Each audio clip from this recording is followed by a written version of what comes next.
This is what an Israeli military targeted strike looks like minutes afterwards. It's the southern suburbs of Lebanon's capital, Beirut, and there's mayhem. Pictures taken by residents show the strike appears to have flattened an entire high-rise block. Cars flipped, others caked in grey dust. Dozens began the search for survivors, with several trapped. The attack's the most deadly Israeli airstrike on the capital in nearly 2 decades. This area is heavily populated. Lebanese television stations aired pictures of homes. This suburb is packed with shops, markets and apartments, but it's also strictly controlled by the fighting group and considered a Hezbollah stronghold. The Israeli military say the strike killed a wanted senior Hezbollah commander and a group of his elite force.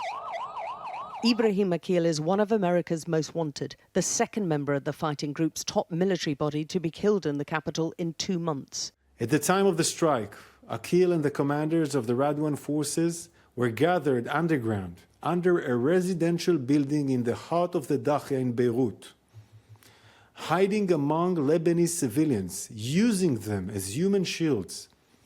They were in the middle of planning more terror attacks against Israeli civilians. As people were hurriedly rushed to already overstretched hospitals for treatment, the country's health ministry said there were children among the dead, injured and missing. Army checkpoints were quickly established, but the bomb site is controlled by Hezbollah and access heavily restricted, particularly for foreign media. We've been told to leave the area. Our pictures have been deleted. We're very close to the bomb site, but there's obviously tempers are at red rage point, and everyone, well, certainly the media is being cleared out of the area for now. The airstrike came shortly after a volley of nearly 200 Hezbollah rockets into northern Israel,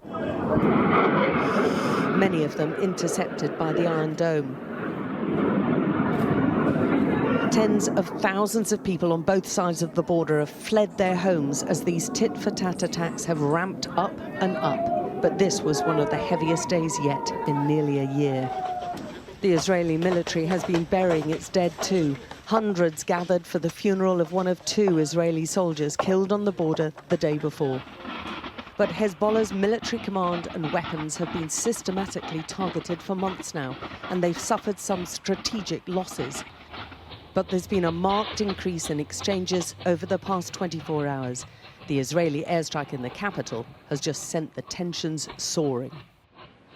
The Lebanese caretaker government was holding an emergency cabinet meeting just before the airstrike, with ministers already incensed over the 2 days of pager and handheld radio explosions, which they blame Israel for too. Things are escalating by the minute. We can see that there is more tension, there is more provocation, and it's very unfortunate because us as a government, along with all the diplomatic channels, we have been doing our best the past few months to get to a peaceful solution. It's a genocidal, it's indiscriminate, it's a break of and violation of the international humanitarian law and every other law. It's a war crime, and it was not something that would pass easily, trying to kill 3,000 or 4,000 civilians. The Israeli military is claiming the Beirut bombing as a major success, saying without providing any evidence that the commander and his team were planning to attack northern Israel. But Lebanon is going through back-to-back days and nights of coping with major emergency after major emergency. Tensions are already inflamed, and this latest Israeli attack is being seen as hugely incendiary.